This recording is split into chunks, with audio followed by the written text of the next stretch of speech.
الرجيم. بسم الله الرحمن الرحيم. الحمد لله نحمده تعالى ونستعينه ونستغفره ونستهديه ونعوذ بالله من شرور أنفسنا وسيئات أعمالنا. من يهده الله فهو المهتد ومن يضلل فلن تجد له وليا مرشدا، وأشهد أن لا إله إلا الله وحده لا شريك له، وأشهد أن محمدا عبده ورسوله، أدى الأمانة وبلغ الرسالة وجاهد في الله حق جهاده حتى أتاهم رب اليقين. فاللهم اجزه عنا وعن أمتنا خير ما جازيت به رسولا عن أمته ونبيا عن قومه، أمين يا رب العالمين. أيها الأحباب الكرام، وصلنا في تفسير قصار الصور إلى سورة الشمس. قال الله تعالى بعد أعوذ بالله من الشيطان الرجيم: بسم الله الرحمن الرحيم. والشمس وضحاها والقمر إذا تلاها والنهار إذا جلاها والليل إذا يغشاها والسماء وما بناها والأرض وما طحاها ونفس وما سواها فألهمها فجورها وتقواها قد أفلح من زكاها وقد خاب من دساها، إلى آخر الآيات. ففي هذه الآيات الكريمات أقسم الله سبحانه وتعالى بالشمس، وأقسم بنهارها وإشراقها ضحى، كما أقسم بالقمر إذا تبع القمر الشمس في الطلوع والأفول، وأقسم بالنهار إذا جلى الظلمة وكشفها، وبالليل عندما يغطي الأرض فيكون ما عليها مظلما، وأقسم أيضا بالسماء وبنائها المحكم، وأقسم بالأرض وبسطها، وبكل نفس وإكمال الله خلقها لأداء مهمتها.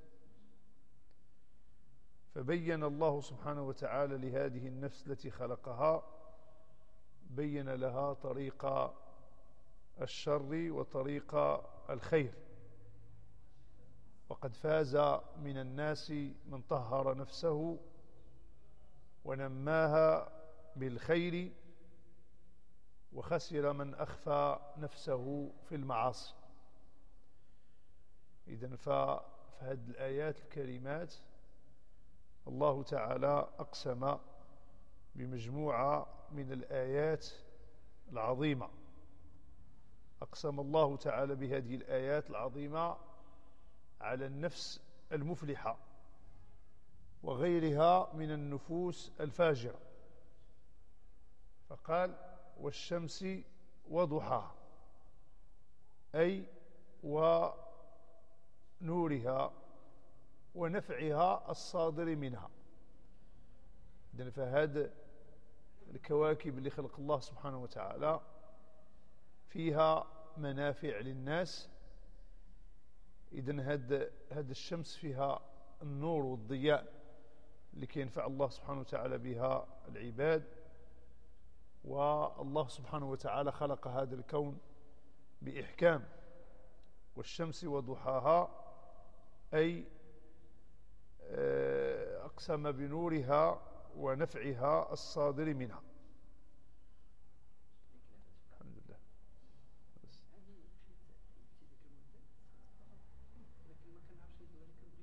خير إن شاء الله، كان هذا شيء التزام. والقمر إذا تلاها أي تبعها في المنازل والنور. إذن فهذا القسم الرباني كينبهنا لهذه الكواكب اللي خلق الله سبحانه وتعالى باش نتمعنوها وباش نشوفوا آيات الله تعالى فيها. والشمس وضحاها أي نورها ونفعها الصادر عنها. والقمر إذا تلاها أي تبعها في المنازل والنور. والنهار إذا جلاها أي جل ما على وجه الأرض وأوضحه. إذا النهار كيوضح الناس ما يسيرون فيه وما يعملون فيه بفضل الله سبحانه وتعالى. ثم يجعل لهم ليلا يسكنون فيه، والليل إذا يغشاها أي يغشى كيغطي وجه النهار فيكون ما عليها مظلما. فتعاقب الظلمة والضياء، إذا كيتناوبوا الظلام والنور والشمس والقمر على هذا العالم، إذا كيتناوبوا بانتظام، وكيكون هذا الأمر بإتقان. كل ذلك جعله الله تعالى لمصالح العباد، وهو من أكبر الأدلة على أن الله سبحانه وتعالى بكل شيء عليم، وأنه عز وجل على كل شيء قدير، وأنه هو المعبود وحده الذي كل معبود سواه باطل. ثم قسم الله سبحانه وتعالى بالسماء وما بناها، فالله سبحانه وتعالى هو الذي هيأ هذه السماء غاية الحكمة وغاية الإحكام والإتقان والإحسان. الله سبحانه وتعالى أحكم كل شيء خلقه، سواء كان الشمس أو كان القمر أو كان السماء. وكما قال تعالى: والأرض وما طحاها أي مدها ووسعها، طحاها مدها ووسعها حتى يتمكن الخلق حينئذ من الانتفاع بها بجميع وجوه الانتفاع. إذن فاقسم بهذه الكواكب اللي محيطة بنا، ثم اقسم بالنفس الإنسانية ونفس وما سواها. فإما المقصود هنا جميع المخلوقات اللي خلقها الله سبحانه وتعالى، يعني كما يفيد عموم الآية، أو أن المقصود هو القسم بنفس الإنسان المكلف بدليل ما يأتي بعده. إذا اللي كيرجح أن المقصود هو النفس هنا البشرية هو داك الشيء اللي غيجي مر هاد الآية. إذا فالنفس آية كبيرة من آياته سبحانه وتعالى التي هي حقيقة بالإقسام بها، فإنها في غاية اللطف والخفة. هذه النفوس هذه هي من أمر الله سبحانه وتعالى. يسألونك عن الروح قل الروح من أمر ربي وما أوتيتم من العلم إلا قليلا. فهي غاية اللطف والخفة، سريعة التنقل والحركة والتغير، سريعة التأثر والانفعالات النفسية، حيث كيدوز عليها الهم، أو لك تكون عندها الإرادة، أو لك يكون عندها القصد، أو لك يكون عندها الحب أو البغض، وهي التي لولاها لكان البدن مجرد تمثال لا فائدة فيه. ولهذا يقول الشاعر: أقبل على النفس واستكمل فضائلها، أنت بالروح لا بالجسم إنسان. يعني الإنسان راه بديك الروح باش هو إنسان. إذا لولا هذه النفس لكان البدن مجرد تمثال لا فائدة فيه.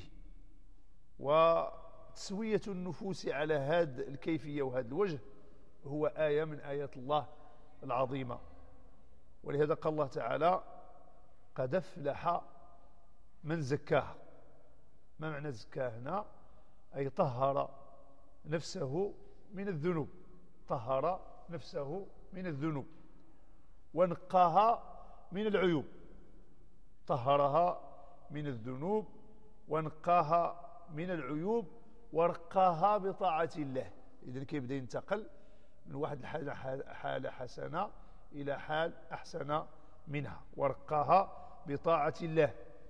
وعلاها أي كيعلي النفس ديالو باش بالعلم النافع وبالعمل الصالح. وهذا الشيء باش كيتفوتوا الناس. قد ما الإنسان زاد في العلم النافع وزاد في العمل الصالح فهو كيزكي النفس ديالو ويرتقي عند الله سبحانه وتعالى درجات.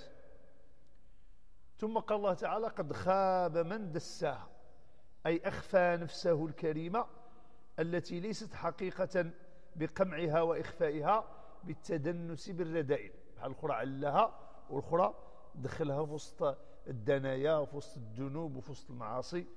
يعني إذن إخفائها بالتدنس بالرذائل والدنو من العيوب والاقتراف للذنوب وترك ما يكملها وينميها واستعمال ما يشينها ويدسيها. إذن فالإنسان الله تعالى خلقه مستعد لهذا الأمرين معا، وهو كيختار هذا الإنسان واش يختار الطريق ديال التزكية أو لا الطريق ديال التدسية، الطريق ديال باش يقتحم العقبة أو لا باش يستسلم الأهواء ديالو والشهوات ديالو. إذن لما الله عز وجل قسم بهذه المخلوقات ديالو من الكواكب ومن نفس الإنسان، ذكر الناس بما مر أيضا في الأمم السابقة حتى يأخذوا العبرة ويأخذوا الدروس. ولهذا قال الله تعالى: كذبت ثمود بطغواها إذ انبعث أشقاها فقال لهم رسول الله ناقة الله وسقياها فكذبوه فعقروها فدمدم عليهم ربهم بذنبهم فسواها ولا يخاف عقباها. الله أكبر.